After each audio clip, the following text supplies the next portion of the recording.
Hello, in this tutorial I'll show you how to change flight date on Airasia. The first thing I'd like you to do is to launch your Airasia account, which of course I have done right here. The next thing is, how can you create an account on Airasia? Launch in a browser of your choice and locate the search bar. In the search bar, type in airasia.com, and that's going to take you into the official website for Airasia. Once you get into the website, follow through the on-screen prompts to create your account. And after creating your account successfully, that's going to take you right into this fantastic homepage where you can now explore a lot of features to have an exciting time on Airasia. So now right here, let's quickly hop into the stats, and that is how to change flight date on Airasia. So from this home screen, I'd like you to head over to the top corner of your screen where you have app play, purchases, check-in, flight support, and promotions.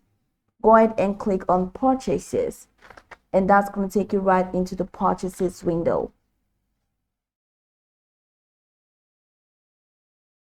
So in there, all your flight orders are going to be organized in one space, in one window here. So it's going to be organized in the sense that you get the date, the part, origin, arrive, destination, booking number for that order, and of course the status. So if you want to change the flight date, this is what you are going to do. So once you click on purchases, and you see all your orders in there, so select the flight that you want to change.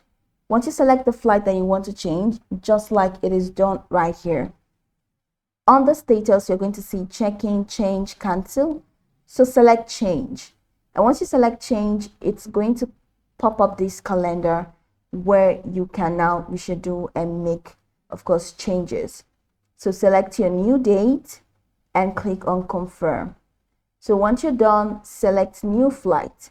So you're going to have to choose the pattern flight. Select the new flight because of course you have changed the date. And once you select the new flight, you can check on add-ons. You can check add-ons to add anything else you want to add. You can confirm changes and pay, and that's it. Change flight successful. So you can go over the tutorial from top to bottom to get acquainted with the steps, and of course once you're done, you'll be good to go. I hope this video marvelously helped you search.